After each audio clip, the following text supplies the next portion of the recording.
Señor Jesús, hoy queremos presentar delante de ti este tiempo. Hoy te pedimos, habla nuestras vidas, ministra nuestros corazones.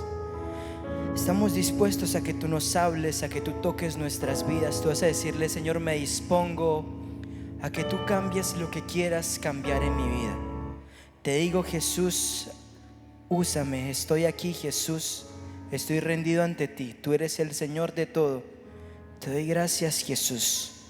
En tu nombre, Señor, amén. Dale ese fuerte aplauso al Señor Jesús. Te invitamos a tomar tu lugar. Wow, dígale a la persona que está a su lado: bienvenido. Dígale: te ves muy bien.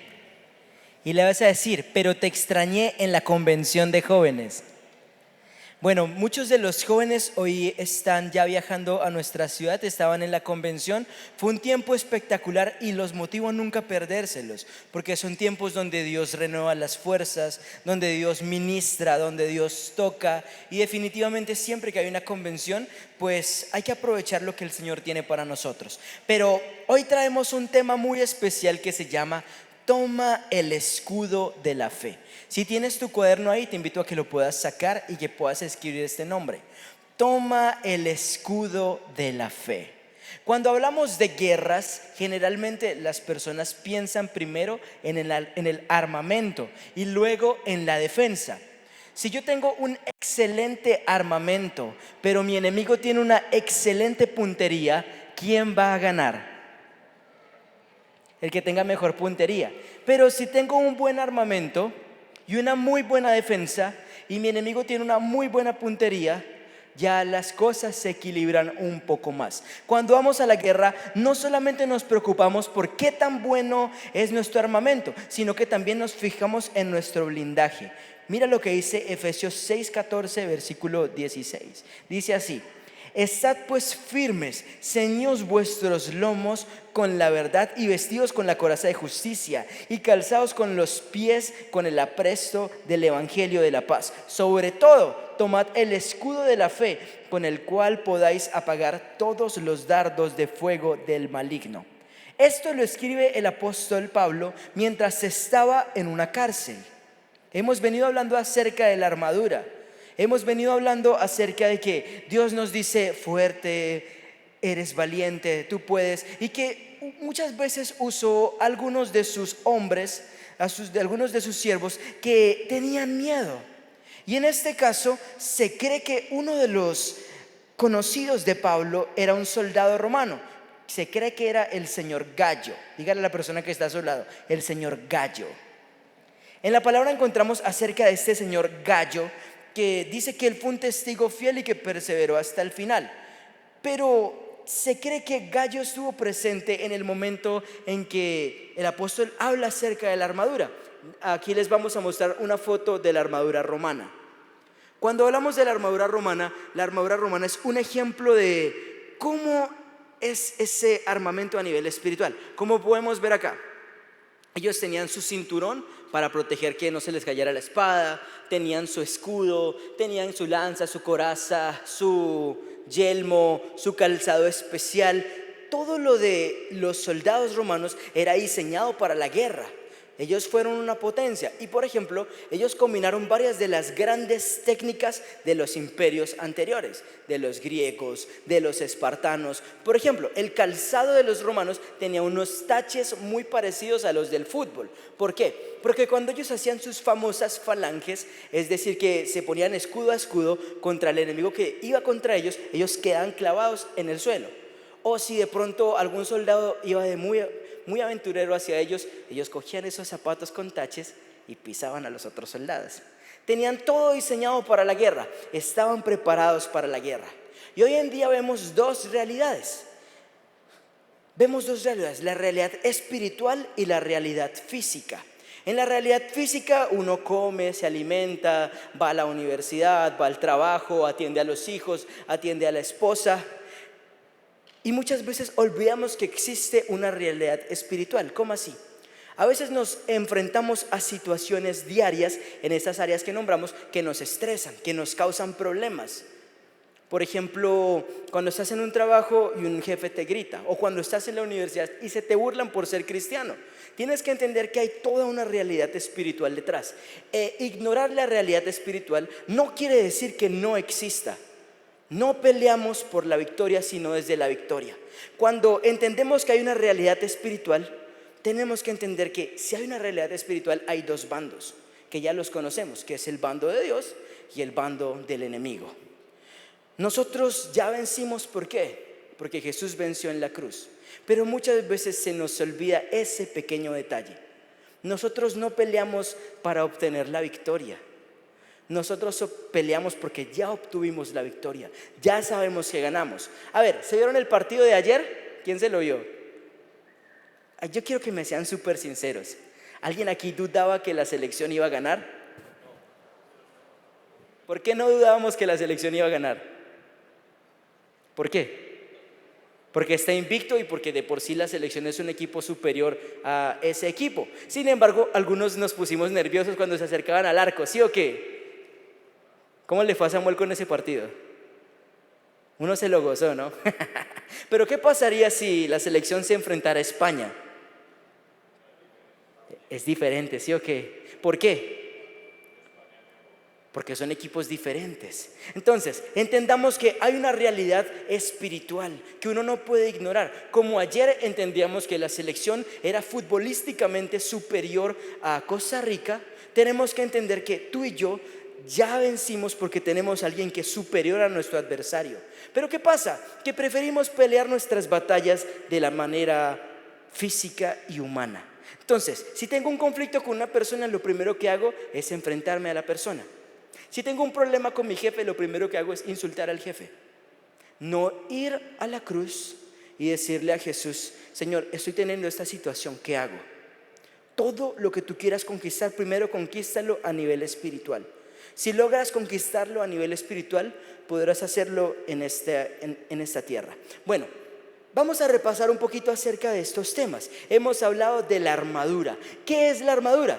La armadura era el equipamiento completo utilizado por la infantería pesada. Es decir, que era el traje que usaban los soldados que iban al conflicto directo. No podían ir descubiertos porque un espadazo en ese tiempo era algo mortal. Hoy en día la medicina ha avanzado y, por ejemplo, si tú te cortas, puedes ir al médico e inclusive si pierdes un miembro, te pueden poner de nuevo ese miembro. Y si no tienes tu miembro, pueden conseguir uno de repuesto. Eso no estaba en esos tiempos. En esos tiempos una herida y una infección eran mortales. Entonces los soldados tenían que ir bien protegidos. Porque si estaban desprotegidos, si no estaban listos, cualquier pequeña cosa era mortal. Hoy en día, con la ciencia, con la tecnología, no nos cuidamos de esas pequeñas heridas. Ya ni siquiera nos importan. La varicela era mortal. Hoy en día es algo que a cualquier persona le da. La fiebre era algo mortal. Hoy en día es algo que a cualquier persona le da. A nivel espiritual pasa a veces así. Hay problemas que anteriormente veíamos como cosas que no debíamos cometer, como cosas que debíamos evitar. Pero cuando llegamos a la vida cristiana, empezamos con fuego y después empezamos a relajarnos. Primero decimos: moriré por ti, Jesús. Y cuando pasa el tiempo nos relajamos. Y esas pequeñas heridas se van acumulando hasta que nos destruyen. Por eso tenemos que entender que a nivel espiritual también existe una armadura. La armadura son las herramientas o habilidades que el Señor ha dado a su pueblo para enfrentar al enemigo. Esas habilidades o dones son recibidos por su gracia, por la gracia de Dios. Y aunque muchas veces no seamos merecedores de ellos, el Señor nos los otorga cuando Él es nuestro Señor. Ya está la armadura, ya el Señor nos la dio. ¿Qué tenemos que hacer nosotros? Pedirla, vestirla y pelear con ella. Hemos venido viendo varias partes de la armadura. Cada una de esas piezas es importante. Cada una de esas partes son importantes y fundamentales para enfrentar al enemigo. Y las debemos utilizar con destreza y confianza en el Señor. Además, debemos reconocer que son armas espirituales para defendernos o contrarrestar a Satanás. Cuando uno está en guerra, uno no solamente está en posición defensiva. Y de hecho la mayoría de guerras son por territorios o por terrenos. Nuestro enemigo busca allanar el camino para entrar en el corazón del hombre y sacarlo del propósito de Dios. Cuando estudiamos lo que es el diablo, diablo no es un ser cachudo con cola. De hecho, diablo significa adversario. Lucifer, Satanás, fue el primero en rebelarse. Ese es el adversario principal, sí. Pero detrás de él también dice la Biblia que vinieron una serie de demonios enorme, la tercera parte de los ángeles. Y cada uno de esos seres espirituales quiere influir en el comportamiento del hombre. ¿Cómo así? ¿Cómo te llamas tú? Sí. ¿Cómo? Richard. No es que el diablo... Vení, Richard, vení, aquí rapidísimo. ¿Richard es nuevo? Mucho gusto, Richard. No es que el diablo va a llegar y le va a decir a Richard: Richard, mira, le vas a robar la billetera al hermano de Samuel, y si no, te voy a matar. ¿Vas a robársela? No, Acá tengo la pistola, ¿la vas a robar? no, sí. Sí, el hombre tiene principios, pero... No, el enemigo no ora así. El enemigo ora diciéndole: Richard, a vos que te gustan los tenis, deberías... Mira, ese man está despistado y dejó 30,000 pesos ahí. Puedes ir, puedes ahorrarlos y te compras unas nuevas astillas. Anda y se los robas, pues. Así ora el enemigo, poniendo pensamientos sutiles. Él no obliga a nadie, va poniendo pensamientos, va poniendo deseos que al parecer son buenos. Unos nuevos zapatos son pecado, ¿cierto que no? ¿El fútbol es pecado? No. ¿El sexo es pecado? No, el sexo no es pecado, el sexo lo creó Dios. Pero el enemigo usa pequeñas cosas sutiles para sacarte del propósito de Dios y te vende ideas que aparentemente son buenas, pero su fin es camino de muerte. Por eso tenemos que entender que nuestro enemigo es espiritual, por lo tanto nuestras armas también lo son. Si Satanás se presentara a tu vida como lo muestran en las películas, como un demonio horrible botando baba y te dijera: ¡peca!, vos dirías: uy, no, yo no voy a pecar, yo no me voy a ir con este man.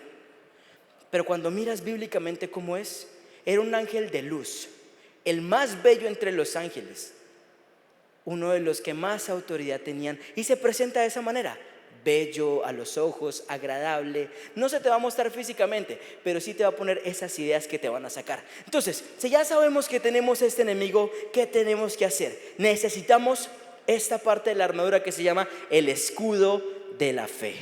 Y yo les voy a mostrar el escudo que tenemos para hoy. Muchas gracias, Eva Luna. Este se llama el escudo de la fe. ¿Para qué sirve un escudo? Un escudo sirve como protección y como armamento al mismo tiempo. Si te tiran un flechazo, tú tienes tu escudo y estás protegido. Si te tiran un espadazo, tú tienes tu escudo y estás protegido. Si no tienes tu escudo, si no tienes tu espada, puedes ser como el Capitán América. Créame que un escudo pesa alrededor de 10 a 15 kilos. Eso es el peso de un fusil actual.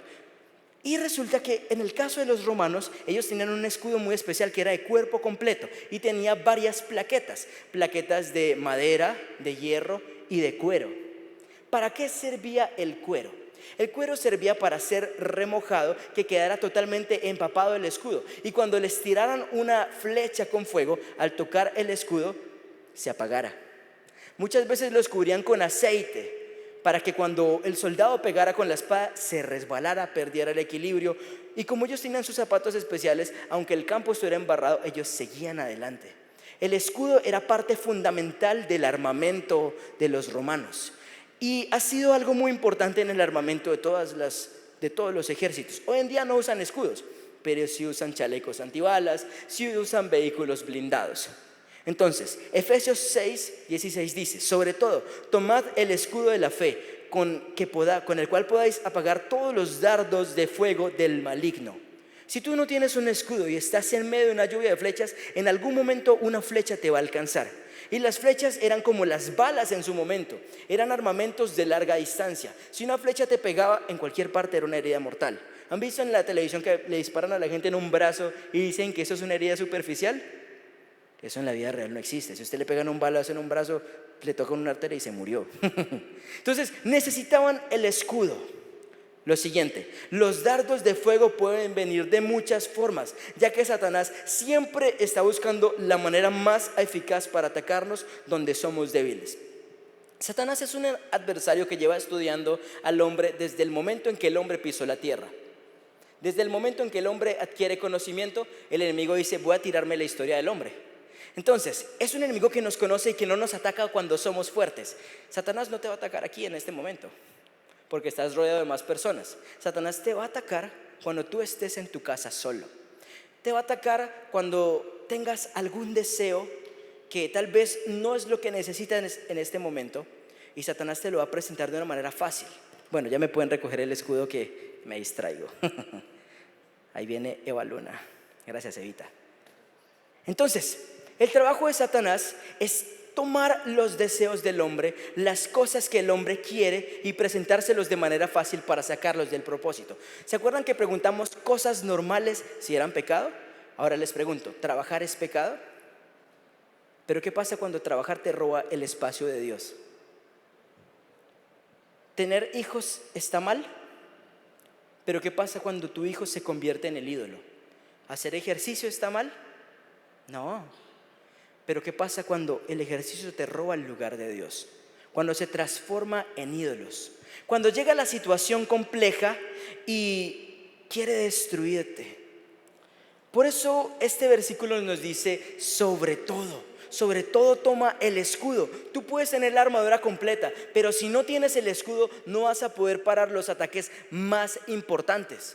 Tú necesitas el escudo para estar firme ante las tentaciones, ante los ataques, ante la depresión, ante el estrés, ante los problemas que te agobian. Ahorita vamos a ver un poquito más de eso, pero mientras tanto vamos al segundo punto.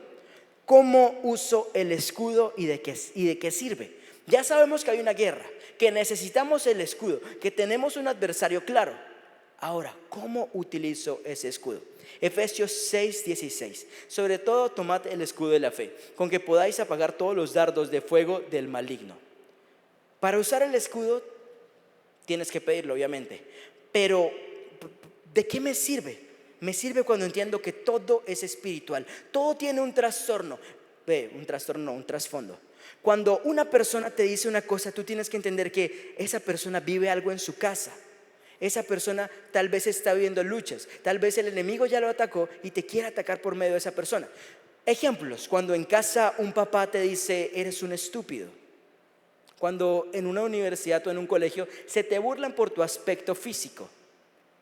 Es maldad que está en el hombre.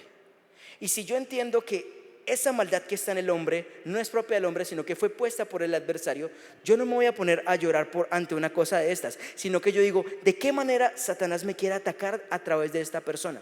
¿De qué manera el enemigo me quiere alcanzar a través de esta persona? Y cuando entiendo que es un trasfondo espiritual, yo no voy a confrontar las cosas de manera de manera natural. Les voy a poner un ejemplo. Hace un tiempo tuvimos un conflicto con una persona, un habitante de calle. Íbamos pues con unos discípulos y el man nos estaba siguiendo desde hace rato. Y nosotros ya empezamos a sospechar, ¿no? Dijimos, este man está como raro.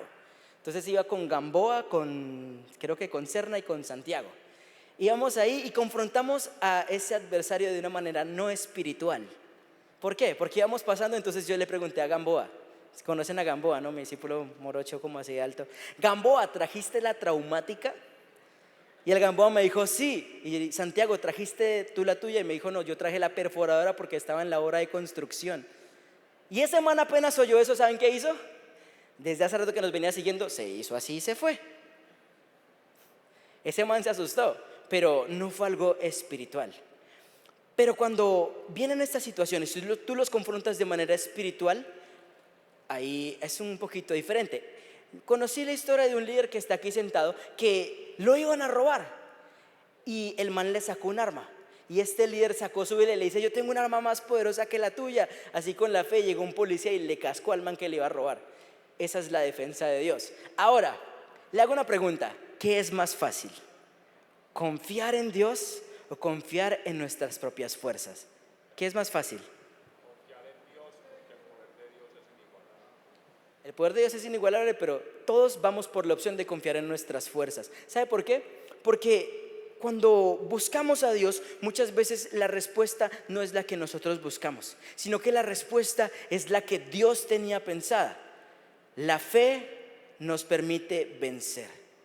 A veces esperamos que Dios nos responda tal cual como nosotros queremos. Viene una lucha familiar y uno dice: Dios, haz esto, Dios, haz lo otro. Y clamamos y lloramos: Dios, mueve tu mano, Dios, haz esto, haz lo otro. ¿De quién es la mano? ¿De Dios o tuya?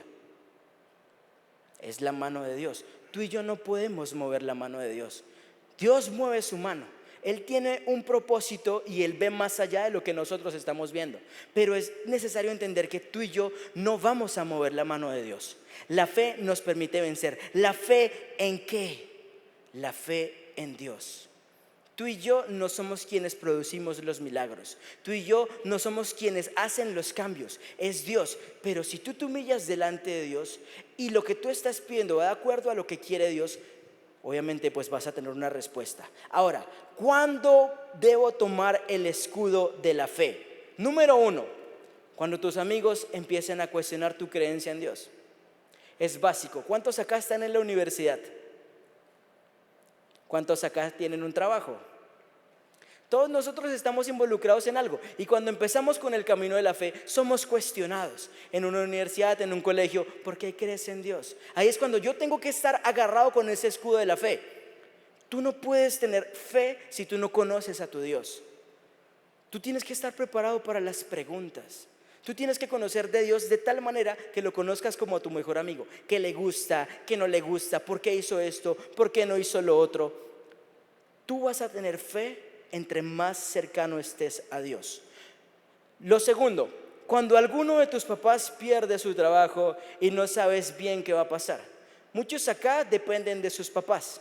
¿Qué pasaría si tu papá perdiera el trabajo? O en el caso de las personas que están acá, sé que algunos están viviendo situaciones económicas complejas. Cuando vienen estas situaciones, necesitamos el escudo, porque van a venir los pensamientos. Van a venir: ¿de qué te ha servido ir a la iglesia? ¿De qué te ha servido servir al Señor? Hola. ¿De qué te ha servido servirle a Dios? Y vienen estos cuestionamientos y vienen estas cosas. Y tú tienes que estar preparado. Cuando parte un familiar, nadie está listo para eso. Y cuando parte un familiar, generalmente la gente al principio dice: gracias Dios por el tiempo que esta persona estuvo.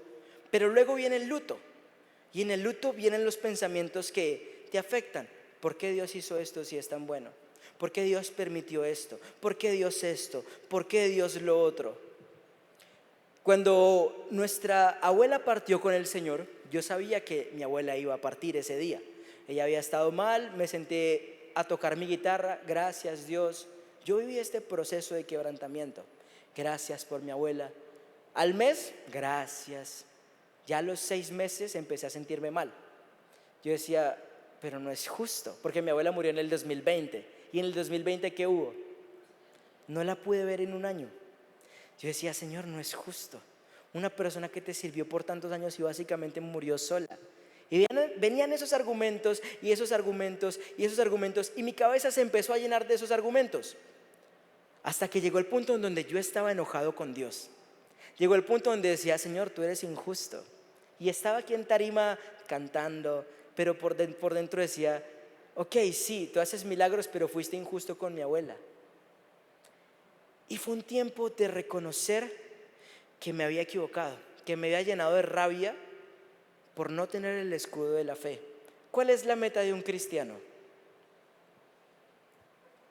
Estar en la presencia de Dios, y no solo con su familia, con sus hijos, con sus discípulos, con sus amigos, llevarlos a todos allá. Mi abuela alcanzó esa meta, pero yo fui una persona egoísta que se llenó de resentimiento. ¿Por qué? Por no tener el escudo de la fe. Y cuando tú no tienes el escudo de la fe, buscas a personas que tampoco tengan el escudo de la fe. Buscas a personas que te fortalezcan en esa área en la que tú estás frustrado. Entonces, si yo estoy enojado con una persona en específica, busco a personas que estén enojadas con esa persona.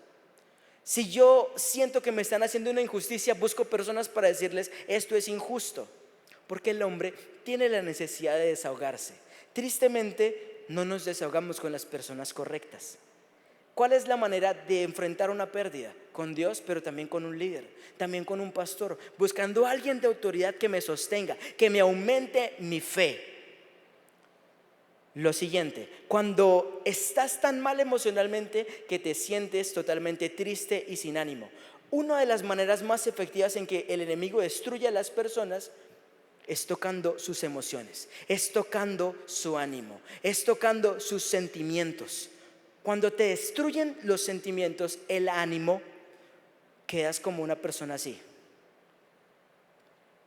Viene un espadazo y ¿cómo estás? ¿Qué pasa si un soldado en medio de la guerra dice: no, no me voy a esconder en la trinchera porque estoy desanimado? Y se va caminando así, con la espada acá. ¿Qué va a pasar? ¿Qué va a pasar? Lo van a matar. Un soldado siempre tiene que estar atento. Cuando tú estás mal emocionalmente, corre a Dios y díselo: Dios, me siento mal, está sucediendo esto, pasó esto con mi familia, pasó esto con mi papá, pasó esto con mi mamá, necesito tu ayuda. Una persona que no pide ayuda es una persona que se va a ahogar, es una persona que va a perder. Ahora, ya hablamos de lo que sucede a las personas extrañas, pero ¿qué sucede cuando es un ser querido el que te traiciona? Muchas veces sentimos la traición en casa. Acá hay personas sentadas en este momento que fueron abusados por miembros de su casa, que hermanos hicieron cosas a su nombre que no eran correctas, y usted ahorita está pagando el precio de lo que ellos hicieron. Conocí el caso de una persona aquí, bueno, no está aquí en la iglesia, que los papás salieron del país y se quedó con su hermano mayor, y su hermano mayor trajo unas personas a la casa sin autorización, y esas personas abusaron de la persona que les estoy contando. Tuvo que ir a un encuentro, fue restaurada, claro que sí, pero son marcas que quedan. Ahí es cuando yo necesito un escudo que me diga: ¿y cómo resisto ante eso? Acá hay personas que podrían contar historias toda la tarde de cómo superaron esto, de cómo le hicieron, pero entiendan una cosa: yo necesito un escudo que me proteja, porque cuando las heridas se crean, son heridas que tardan en sanar. Entonces, ¿qué necesito? Un escudo para evitar que esas heridas lleguen. Si a mí me preguntaran: Andrés, si pudieras retroceder 10 años atrás, ¿qué cambiarías? Yo no cambiaría nada, porque pues eso me ayuda a ser la persona que soy hoy, pero sí me daría un consejo, y es: aprende a confiar en Dios. Muchas veces uno piensa que está confiando en Dios, pero las palabras que usa, sus maneras de comportarse, no son las palabras o las maneras de comportarse de alguien que confía en Dios. Muchas veces decimos: yo confío en Dios, pero al momento de la enfermedad lo primero que busco es el médico. Al momento de estar triste, lo primero que busco es a mi mejor amigo, a mi mejor amiga, no a Dios. Muchas personas aquí que son líderes ni siquiera tienen una vida devocional. Entonces, ¿cómo queremos estar firmes ante el ataque de un enemigo? Nos va a barrer. Pero bueno, ¿qué es la fe entonces? Es creer en lo que Dios ha dicho, creer que es verdad a pesar de que no lo veo. Muchas veces las cosas de Dios no suceden de inmediato. ¿Cuánto tiempo tuvo que esperar Abraham para el cumplimiento de la promesa de Dios? Un buen tiempo. ¿Cuánto tiempo tuvo que esperar Israel para definitivamente llegar a la tierra prometida? Más de 40 años. ¿Sabe de qué depende el proceso que Dios tenga en su vida? De nosotros, y qué tanto estemos dispuestos a dejar, qué tanto estemos dispuestos a hacer, qué tanto estemos dispuestos a creer. Y aquí entramos en materia en el tema. El escudo de la fe habilita al creyente para vivir una vida victoriosa en un ambiente demasiado dañino. Cuando llego a mi casa y hay personas que no conocen a Dios y hablan de maneras que pues hablámoslo a calzón quitado, dicen vulgaridades, un hermano que se droga, eso no es un ambiente de fe. No es lo mismo llegar a la casa de una persona que toda su familia es cristiana, a la casa donde no toda la familia es cristiana. Eso se nota más en diciembre, en las celebraciones, en los cumpleaños, y cuando tú eres cristiano es difícil mantenerte en esos ambientes. ¿Por qué? Porque todo va a ir en contra de lo que tú crees. El escudo te ayuda en esos momentos, y no para hacerte la víctima. Ay, soy cristiano y no. Cuando tú eres una persona que tiene la armadura y un escudo, tú eres el que toma las iniciativas, tú eres el que crea el ambiente en esas celebraciones, tú eres el que invita a las personas en esas celebraciones. Dejas de ser influenciado y pasas a ser influencia. Y esto es lo siguiente: inquebrantables. Cuando ya sé que tengo que tener una armadura, cuando ya sé que tengo que resistir, aprendo a que también puedo ser inquebrantable. ¿Cuándo soy inquebrantable? Cuando pongo mis debilidades en las manos de Dios y le digo: Dios, estas son mis debilidades, fortaléceme tú, ayúdame tú. Mientras yo siga haciendo las cosas en mis fuerzas, mientras siga deteniendo los ataques del enemigo con pañitos de agua tibia, mientras siga permitiendo pequeñas heridas, al final voy a perder. Los mejores guerreros, los mejores gladiadores no perdían porque les dieron un espadazo, perdían por pequeñas heridas que les iban haciendo hasta que su sangre totalmente se salía de su cuerpo y se morían. Entonces, lo siguiente, confía en las promesas. Muchas personas acá Dios les ha prometido cosas, les ha dicho: voy a hacer esto contigo, con tu empresa, con tus hijos, te va a llevar al siguiente nivel. Pero ¿qué sucede? Pasa el tiempo y la gente, como no ve resultados, se aburre y abandona las promesas. Cuando nosotros nos aburrimos y dejamos las promesas, muchas veces estamos a minutos de alcanzar, a días de alcanzar lo que Dios había dicho. Pero como no estábamos listos, no lo vimos. Lo siguiente, no bajes el escudo. Esta primera parte del tema era un poquito triste porque te dice: están estos errores, está esto, están estas heridas. Pero esta parte ya eleva un poquito las cosas. No bajes el escudo. Si yo estoy en la guerra, tengo que estar atento. Si yo tengo un equipo de 12, si tengo a mis discípulos, si tengo a mi familia, tenemos que ir todos a una sola marchando. Si hay un espacio, ¿saben qué va a pasar? El enemigo va a entrar por ese espacio y va a matar a los que estén en la fila de atrás. Por lo tanto, no puedo bajar mi escudo. Si viene una lluvia de flechas, tengo que levantar mi escudo. Tengo que levantar mi fe. Lo tercero, ¿cómo podemos aplicar esto a nuestra vida diaria? Hebreos 12:2. Jesús es el autor y consumador de la fe. El escudo de la fe te habla de la fe. Si yo no tengo a Jesús, no puedo aumentar en mi fe. Hay personas que dicen: la gente nace con una cantidad de fe y eso no aumenta. No es cierto. ¿Por qué? Porque cuando Jesús estaba con sus discípulos, les decía: hombres de poca fe. Tan pequeña es su fe, y los pasó por procesos hasta que logró que ellos tuvieran la fe que causara los milagros. Primera de Juan 5:4. Lo que es nacido de Dios vence al mundo. Cuando yo tengo fe en que Dios va a hacer las cosas, no tengo miedo de actuar. Cuando tengo una palabra de confirmación de parte de Dios, no tengo miedo a proceder. Estoy confiado, aunque el mundo me diga: no lo puedes hacer. Si tienes la fe para hacerlo y el respaldo de Dios, lo vas a hacer. ¿Cuántas historias hemos escuchado de personas que le pidieron ayuda a Dios para un emprendimiento, para algo, y le pidieron a Dios grandes cosas y Dios les dio una pequeña respuesta y con eso cambiaron el mundo? Les voy a contar una: el maní. Hubo un hombre que le pidió a Dios los secretos del universo y Dios le dijo: te daré los secretos del maní. Le dio todo este conocimiento y ese hombre creó más de 50 productos a partir del maní y se hizo uno de los hombres más ricos de su momento. ¿Qué pasaría si en vez de pedirle a Dios para recursos, le pidiéramos para nuestra familia, para nuestra vida? Señor, ¿qué hago con mis hijos? Señor, ¿cómo direcciono mi hogar? Si Dios dio respuestas tan grandes con un maní a una persona que se puso a preguntarle, ¿qué tanto podría hacer con tu vida? Lo siguiente, lo cuarto y último: el escudo en las batallas espirituales. Efesios 6:16. Sobre todo tomad el escudo de la fe, con que podáis apagar todos los dardos de fuego del maligno. ¿Cuáles pueden ser algunos de los obstáculos para que yo tome el escudo? Si aquí me están diciendo que necesito el escudo en las batallas, ¿cuáles podrán ser esos obstáculos para que yo lo tome? Número 1, la soberbia. Cuando creemos que sabemos más que los demás, vemos a personas y decimos: no, pero yo sé más que esta persona. No, pero esta persona no ha vivido lo que yo he vivido. La soberbia es un escudo, es un obstáculo. Y cuando tú tienes soberbia, Dios desecha a los soberbios. ¿Qué otro obstáculo hay? El orgullo. Hay personas que nunca se dejan ayudar, que aunque estén mal, nunca van a decir auxilio por el orgullo. Hay orgullo pasivo, dicen sí Señor, pero no hacen las cosas. Estos son dos obstáculos terribles. Hay otro obstáculo, cuando nos dejamos controlar por nuestras emociones y sentimientos. Cuando la gente no afronta las cosas, sino que simplemente se queda paralizada o se quebranta y dice, no, no puedo hacerlo, soy un perdedor. No te dejes dominar por tus emociones. No te dejes dominar por lo que tú sientes en el momento.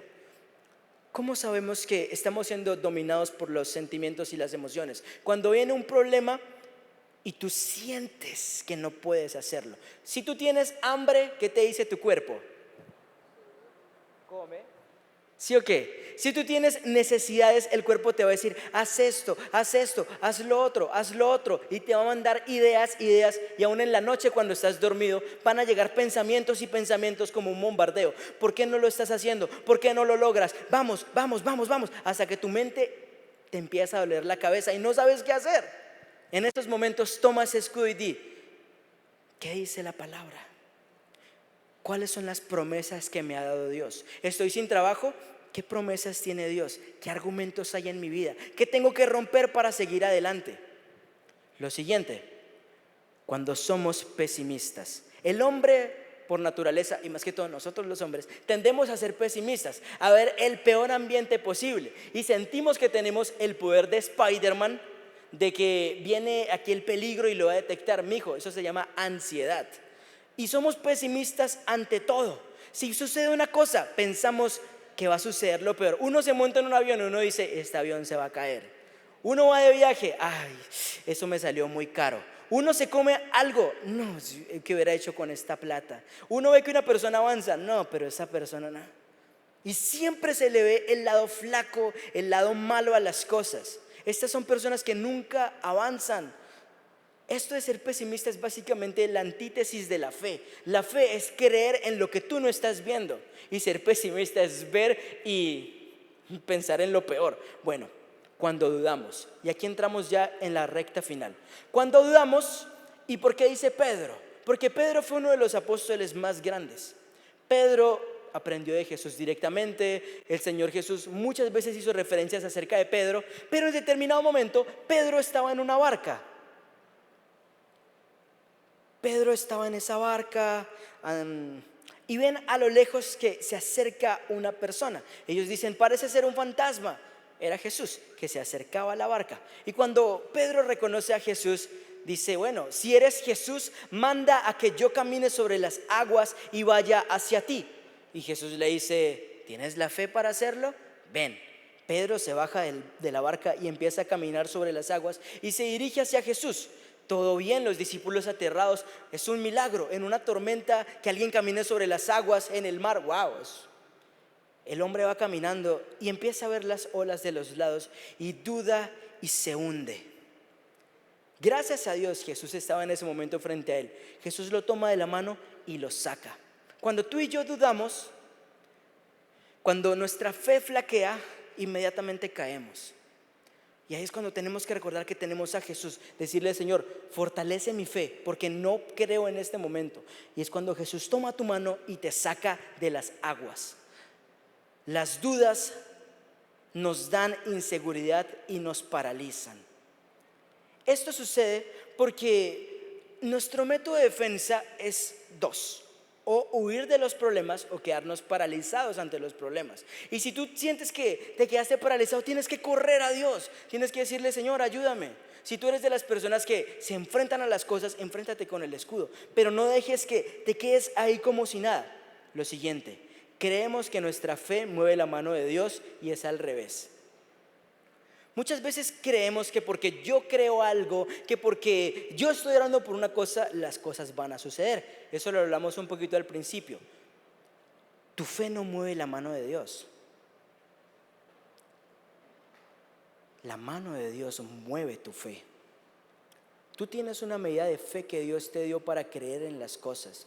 Tu deber es aumentarla, teniendo contacto con la palabra, teniendo contacto con Dios. Cuando vengan las pruebas, afrontándolas. Jesús permitió muchas pruebas en sus discípulos para convertirlos en los apóstoles que fueron. Si las pruebas no fueran permitidas, nunca te harías fuerte. Si las pruebas no existieran, nunca llegarías a ser la persona que Dios quiere que seas. Por eso Dios nos compara con el oro. El oro tiene que ser purificado, tiene que ser golpeado, tiene que pasar por fuego hasta que ya se convierte en un oro puro. ¿Qué prefieres tú ser? ¿Una persona que nunca fue procesada o una persona procesada que va a poder ayudar a otros a ser procesada? Yo prefiero ser formado. Lo siguiente, si eres tú, manda que. Esto se lo dijo Pedro a Jesús. Si tú eres el Jesús que estás diciendo, si tú eres el Hijo de Dios, manda que yo vaya y yo iré. Y cuando Jesús le dice, ven, ¿qué hizo Pedro? Pedro no dijo, ¿será que sí? Yo me imagino esa escena a los discípulos diciéndole, Pedro, no lo hagas, te vas a morir, te vas a ahogar. ¿Qué te pasa, Pedro? Él lo hace porque él es Jesús. Y Pedro dijo, no molesten. Y el man se bajó y empezó a caminar hacia allá. Cuando Dios te diga algo, hazlo. Jesús muchas veces le dijo a sus discípulos, hombres de poca fe. ¿Qué quiere decir esto? Jesús estaba esperando que ellos hicieran lo que él hacía. Cuando vinieron estas personas endemoniadas a los discípulos y no los pudieron liberar, Jesús les dice, hombres de poca fe, y va y los libera él. En determinado momento Jesús les dice, ¿hasta cuándo he de soportarlos? Porque Jesús espera que tú tengas un nivel de fe. Pero ¿cómo puedo tener un nivel de fe si no tengo el contacto con la palabra? Si no conozco al Dios al que sirvo. Entonces, no dudes. Conoce a tu Dios y actúa. La fe sin obras es fe muerta. Yo no puedo esperar tener resultados si sigo haciendo las mismas cosas. De nada me va a servir el escudo de la fe si no lo uso. De nada me va a servir conocerme toda la Biblia si no la aplico.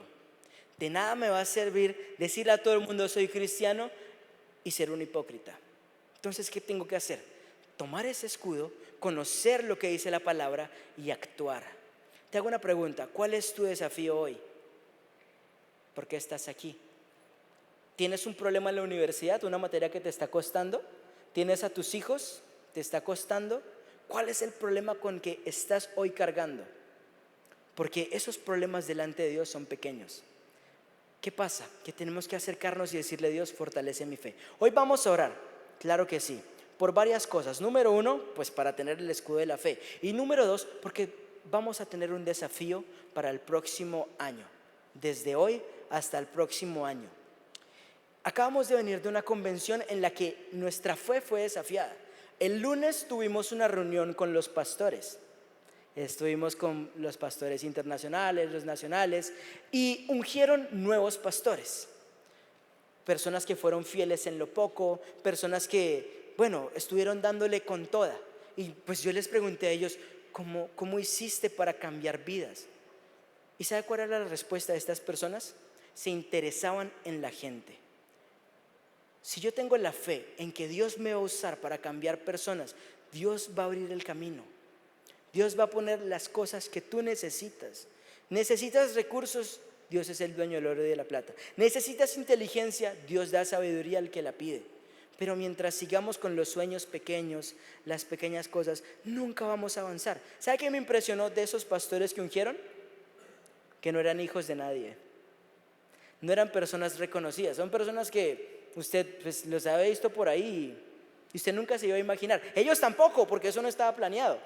Estaban ahí y empezaron a llamarlos y empezaron a orar por ellos y fueron ungidos. Y yo creo que aquí en Cali Dios también tiene algo especial para nosotros. Yo estoy seguro que Dios a partir de hoy va a empezar a levantar nuevos líderes de 12 también. Va a empezar a levantar nuevos líderes de célula. Pero necesitan fe. Aquí hay personas que el año pasado fueron a la convención y le prometieron a Dios cosas. Le dijeron, Dios, dame un trabajo y voy a hacer esto. Dios, entrégame un discípulo y voy a hacer esto. Dios les dio el trabajo y se olvidaron de Dios. Ya no van a célula. Dijeron, voy a abrir mi célula, ya no lo hacen. Pidieron un discípulo y ese discípulo ya no está. Porque muchas veces somos irresponsables con las cosas que Dios nos da.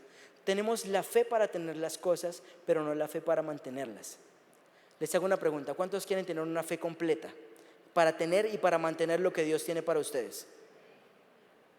Entonces vamos a orar. Señor Jesús, hoy queremos presentar nuestras vidas delante de ti. Tú simplemente inclina tu rostro delante de Dios, cierra tus ojos y olvídate de todo lo que está a tu alrededor. Jesús, hoy queremos presentarnos como red de jóvenes delante de ti. Tú nos has dado sueños, nos has dado desafíos, nos has dado muchas cosas. Pero quizás hoy estamos acá, Señor, con nuestra fe flaqueando. Tal vez hay situaciones en nuestra casa, hay cosas que están ocurriendo que hoy, Señor, nos tienen paralizados. Tú vas a tomarte un momento ahí en silencio para hablar con Dios. ¿Cuáles son estas cosas que te tienen paralizado? ¿La muerte de un familiar? ¿La falta de recursos? ¿Qué es lo que hace que tu fe hoy esté flaqueando? ¿Por qué soltaste el escudo? Tómate un momento para hablar con Dios. Tal vez tú hoy estás asistiendo a esta iglesia por primera vez, pero vienes de otra. Tal vez tú conociste a Dios cuando eras pequeño y algo sucedió y tú perdiste tu fe. Pero vas a empezar a hablar con Dios y vas a decirle: Señor, sucedió esto. O tal vez tú no conoces a Dios. Vas a decirle: Dios, yo quiero saber que tú eres real. Y vas a decirle: Señor, fortalece mi fe. Hazme creer que tú eres real. Muéstrame que tú eres real. Estas son las situaciones que estoy viviendo. Y hoy vengo a ti como Pedro vino una vez y te digo: si tú me dices que vaya sobre las aguas, yo voy a ir. Y Dios hoy te está diciendo: camina hacia mí. Deja atrás todo lo que te está distrayendo del propósito de Dios. Dale el lugar a Dios. Dile: fortalece mi fe, Jesús. Te necesito, Jesús. He vivido mucho tiempo buscándote. Muchas veces he venido a la iglesia por moda. Pero hoy te digo: Jesús, fortalece mi fe. Antes de pedirte milagros, antes de pedirte muchas cosas, te pido: quiero conocerte. Te digo: Jesús, tú eres el amado de mi alma y necesito que fortalezcas mi fe. Necesito, Jesús, que tú me toques. Y vas a tomarte un momento para hablar con Dios. ¿Qué es lo que te tiene quebrantado? ¿Qué es lo que te tiene aquí en el mismo nivel de hace 5 años? ¿Qué es lo que te tiene peleando todo el tiempo por la misma cosa? Y mientras oramos, tú simplemente busca al Señor. Dios va a empezar a hablarle a personas en específico. Y les pido que sean sensibles a lo que va a hablar Dios. Acá hay líderes que se han esforzado durante muchos años y su carácter no los está dejando avanzar. Dios les está diciendo: tienes que dejar la soberbia, tienes que dejar el orgullo, tienes que dejar la altivez. Si quieres permanecer en el lugar en el que estás, tienes que empezar a renunciar al yo, esta persona no tiene razón, yo sé más. Y escucha la voz que está diciéndote: renuncia al yo. Me da pena predicar, me da pena hablar, me da pena compartir. Escucha la voz que te está diciendo: renuncia al yo. Hay un yo que está entrenado, que está entronado, que tenemos que entregar hoy. Que tenemos que decirle al Señor: Señor, no quiero más esto. Llevo 12, 10 años en la iglesia y no he visto los cambios en mi vida, en mi ministerio, en mi familia, porque soy un hombre de poca fe. Pero vas a decirle: Dios, fortalece mi fe. Señor Jesús, necesito que tú me des fuerzas porque no las tengo. Acá hay personas que hoy están aquí sentadas, que están enojadas con Dios. Aún sirven y están enojados con Dios. Si tú eres una de esas personas, vas a repetir la oración que yo voy a hacer. Señor Jesús, he estado molesto por esta situación. Y vas a decirle qué es lo que te tiene molesto. Tal vez, como veníamos diciendo, es la muerte de un familiar. Tal vez que estás frustrado por tu trabajo. Tal vez estás frustrado por diferentes áreas. Pero ahí donde estás vas a decirle: Señor Jesús, perdóname porque yo permití argumentos contra ti. Perdóname porque en vez de fortalecer mi fe, me he enojado por los procesos, aún las cosas naturales. Y lo que a ti te tenía enojado vas a decirle, hoy lo suelto. Hoy suelto esta relación. Hoy suelto este familiar. Suelto la frustración. Suelto la rabia. Y te digo, Espíritu Santo, toma el control. Vas a sentir como te quitas una carga de encima diciendo, hoy perdono. Hoy suelto. Hoy entrego. Espíritu Santo, fortalece nuestra fe. Jesús, fortalece mi fe. ¿Y qué tal si adoramos juntos a Jesús?